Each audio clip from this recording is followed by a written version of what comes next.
श्री शिवाय नमस्तुभ्यम दोस्तों। 30 मार्च को है रंग पंचमी और रंग पंचमी के दिन गन्ने के रस वाला उपाय आप सभी को जरूर ही करने चाहिए। गन्ने के रस वाला उपाय किस लिए किया जाता है पहले तो आप वहां सुन लो, ताकि आप लोग वीडियो को पूरा देखो और उपाय को अच्छे से सुनो और उपाय को आप जरूर करो। सबसे पहली चीज़ दोस्तों, रंग पंचमी का जो दिन होता है यह बहुत ही बड़ा दिन होता है और यह दिन साल में सिर्फ एक ही बार आता है और यह होली के दिनों में ही आता है दोस्तों। होली के दिन को ही हम रंग पंचमी की तरह एक तरीके से मान सकते हैं, पर पंचमी तिथि जब लग जाती है और वहाँ रंग की पंचमी लग जाती है तो यहाँ होली की पंचमी हो जाती है, रंग पंचमी हो जाती है। इसीलिए दोस्तों आप लोगों को इस रंग पंचमी को अपने घर के तुलसी के क्यारी में गन्ने का रस वाला उपाय आपको जरूर ही करने चाहिए। अब दोस्तों इस उपाय को करने से होगा यहाँ कि अगर आपके घर में किसी भी प्रकार की धन से जुड़ी हुई समस्या चल रही है, पैसों से जुड़ी हुई कोई समस्या चल रही है, माता लक्ष्मी जी को जो कृपा है वह आपके घर परिवार पर बिल्कुल भी नहीं है, यानी कि काम धंधा पूरी तरह से चौपट हो गया है, तो भाई आप लोगों को यह वाला उपाय रंग पंचमी के दिन या पंचमी तिथि के दिन जरूर ही करना चाहिए। अगर किसी कारणवश आपके घर में किसी का व्यापार, किसी का दुकानदार, किसी का धंधा सही से नहीं चल रहा है, भाई पहले जैसा चलता था वैसे नहीं चल रहा है, आप बहुत लंबे समय से अपने काम में पूरा मेहनत कर रहे हो पर आपके घर में पैसों की जो आवक है वो ही नहीं रही है, आपका व्यापार सही से नहीं चल रहा है, तो आप लोगों को यह वाला या गन्ने का रस वाला उपाय ज़रूर ही करने चाहिए दोस्तों। और दोस्तों इस उपाय को आपको रंग पंचमी के दिन करना है। विशेष रूप से यह उपाय हमारे घर में धन की कमी को दूर करने के लिए है, साथ में माता लक्ष्मी जी को प्रसन्न करने के लिए भी आप इस उपाय को आसानी से कर सकते हैं। जब माता लक्ष्मी जी हमसे प्रसन्न होंगी तो अपने आप ही हमारे घर में पैसा आना शुरू हो जाएगा, धन आना शुरू हो जाएगा। तो दोस्तों अभी इस रंग पंचमी के दिन आपको इस गन्ने के रस वाले उपाय को कैसे करना है, किसको करना है, किस समय में इस उपाय को करना है, ये सारी जानकारी हम आपको इस वीडियो में बहुत ही अच्छी तरह से बताने वाले हैं। इसीलिए आप लोग उपाय को पहले अच्छे तरीके से सुन लीजिएगा, समझ में आ जाए उपाय, तभी आपको इस उपाय को करना है।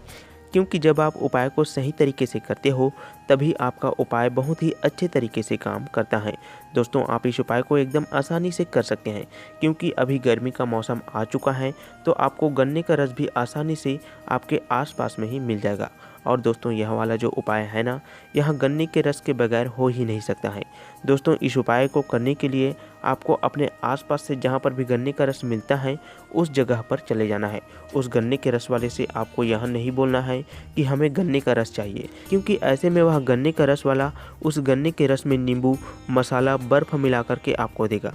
इस उपाय में आपको मात्र शुद्ध गन्ने का रस चाहिए, ना ही उसमें पानी मिला होना चाहिए, ना ही नींबू मिला होना चाहिए, ना ही नमक या ना ही किसी भी प्रकार की जो सामग्री होती है दोस्तों वो उस गन्ने के रस में नहीं मिला होना चाहिए। इस उपाय के लिए आपको मात्र शुद्ध गन्ने का रस चाहिए। बहुत से लोगों का उपाय इसीलिए निष्फल हो जाता है दोस्तों, क्योंकि वह लोग गन्ने का शुद्ध रस इस उपाय में उपयोग नहीं करते हैं। इसीलिए आपको इस उपाय में शुद्ध गन्ने का रस उपयोग करना है, क्योंकि गन्ने का रस वाला अक्सर गन्ने के रस में पानी मिला करके लोगों को देता है।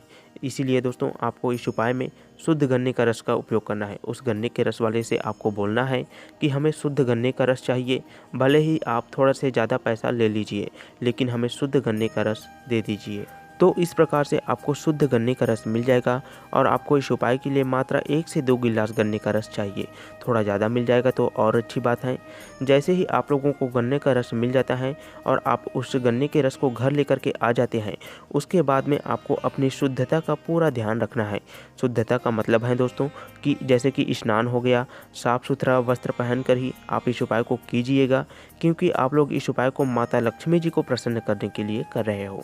अब आप इस गन्ने के रस को किसी कटोरी में रख लीजिएगा, फिर किसी पात्र में भी आप इस गन्ने के रस को रख सकते हैं, लेकिन गिलास में आपको इस गन्ने के रस को नहीं रखना है। इस उपाय को करने के लिए दोस्तों आपके घर में तुलसी के पौधे का क्यारी होना बहुत ही ज़्यादा ज़रूरी है, क्योंकि उसी में ही आपको इस गन्ने के रस वाले उपाय को करना है। तब आपकी जो भी धन से जुड़ी हुई मनोकामना है, धन की कमी है, घर में पैसा रुकता नहीं है, इस प्रकार की जो भी समस्या है, व्यापार धंधा सही से नहीं चलता है, आप जो भी काम सोचते हैं उसे नहीं कर पाते हैं, यानी कि पैसों से जुड़ी हुई कोई भी समस्या है वहाँ बहुत ही जल्दी दूर हो जाती है। इस उपाय को घर की जो बड़ी माता बहन है उनको ही इस उपाय को करना है। यदि घर की बड़ी माता बहन किसी कारणवश घर में नहीं है तो घर का बड़ा व्यक्ति, बड़ा पुरुष जो है इस उपाय को आसानी से कर सकता है। इस उपाय को घर का कोई भी बच्चा या कोई भी छोटे जो व्यक्ति हैं वो नहीं कर सकता है। इससे उनको कोई भी लाभ नहीं मिलने वाला है। घर का जो बड़ा व्यक्ति है, घर की जो बड़ी माता बहन होती है, उन्हें ही इस उपाय को करना है। अब जो भी इस उपाय को करेगा उसे अपना नाम तो पता ही होता है, लेकिन उसके साथ में उस व्यक्ति को अपने गोत्र का भी नाम पता होना चाहिए। यदि आपको अपने गोत्र का नाम याद नहीं है, पता नहीं है, तो आप अपने घर के सदस्यों से सबसे पहले गोत्र का नाम पूछ लें, क्योंकि गोत्र का नाम इस उपाय में बहुत ही ज़्यादा ज़रूरी है। तो सबसे पहले आप अपने घर के सदस्यों से अपना गोत्र का नाम पूछ लेवें। उसके बाद जैसे ही आपको अपने गोत्र का नाम याद हो जाता है तो इस प्रकार से आपकी उपाय की जो तैयारी होती है दोस्तों वहाँ पूरा हो जाती है। तो सुबह के समय में ही आपको इस उपाय को करना है। ध्यान से सुनिएगा दोस्तों, सुबह के समय में ही आपको इस उपाय को करना है। जितना जल्दी हो सके सुबह के समय सूर्योदय के बाद में ही इस उपाय को आप आसानी से कर सकते हैं। जितना जल्दी सुबह के समय आप इस उपाय को करते हैं उतना ही आपको इस उपाय का फल आसानी से मिलता है। नहीं तो आप सुबह के समय में 10-11 बजे तक भी या फिर 12 बजे तक भी आप इस उपाय को करते हैं तो भी आपको कोई दिक्कत वाली बात नहीं है। आपका जो काम है वो पूरा हो जाएगा। आपको इस उपाय को शाम के समय या रात के समय में नहीं करना है। इस बात का आपको पूरा ध्यान रखना है। अब सुबह के समय में आपको उपाय को कैसे करना है तो ध्यान से सुनिएगा दोस्तों। आपको अपने उस गन्ने के रस को लेकर के और अपने गोत्र का नाम याद रखकर और अपने नाम को याद रख करके या इन सभी को सोच करके और इन सभी सामग्री को जो व्यवस्था है इन सभी को करने के बाद में आपको अपने घर में जो तुलसी का पौधा होता है उस तुलसी के पौधे के पास में आपको आ जाना है। उपाय को करते समय आपको अपने उल्टे हाथ में ही गन्ने के रस को पकड़ना है और अपने सीधे हाथ में थोड़ा सा गन्ने का रस को लेना है। उसके बाद में आपको अपने गोत्र का नाम मन में बोलना है और अपने धन से जुड़ी हुई जो भी मनोकामना है, कोई भी काम नहीं बन पा रहा है, कोई भी व्यापार बिजनेस शुरू करना चाहते हैं उसमें आपको असफलता मिल रही है या कोई भी काम आपका नहीं बन पा रहा है, तो दोस्तों उन सभी की मनोकामना करने के बाद में आपको उस गन्ने के रस को तुलसी के पौधे में समर्पित करना है। दोस्तों कहाँ पर समर्पित करना है तो ध्यान रखिएगा, तुलसी के पौधे के जड़ में ही आपको उस गन्ने के रस को अपने सीधे हाथ से समर्पित कर देना है। इसी तरह से आपको उस गन्ने के रस को 7 बार उपयोग करना है, यानी कि 7 बार उस गन्ने के रस को तुलसी के पौधे में समर्पित करना है। एक के बाद एक करके आपको इस उपाय को 7 बार करना है, तभी यहाँ उपाय जो है दोस्तों वो पूरा हो जाता है। जैसे ही आप 7वीं बार में गन्ने के रस को तुलसी के पौधे में समर्पित करते हैं आपका उपाय आसानी से पूरा हो जाता है। उसके बाद में आपको तुलसी माता जी से प्रार्थना करना है, माता लक्ष्मी जी का ध्यान करना है और आपके घर में जो भी धन से जुड़ी हुई समस्या है माता जी से उसे दूर करने के लिए कह देना। बस इतना सही आपको इस उपाय में करना है दोस्तों, और कुछ भी करने की आवश्यकता नहीं है। उसके बाद में आपका जो उपाय है वो पूरी तरह से संपन्न हो जाता है और इस उपाय से आपको बहुत ही जल्दी लाभ मिलना शुरू हो जाता है। दोस्तों इसी तरह की महत्वपूर्ण उपायों को जानने के लिए, भगवान भोलेनाथ जी से जुड़ने के लिए और अपने जीवन की समस्याओं को दूर करने के लिए आप हमारे चैनल को सब्सक्राइब जरूर कीजिएगा।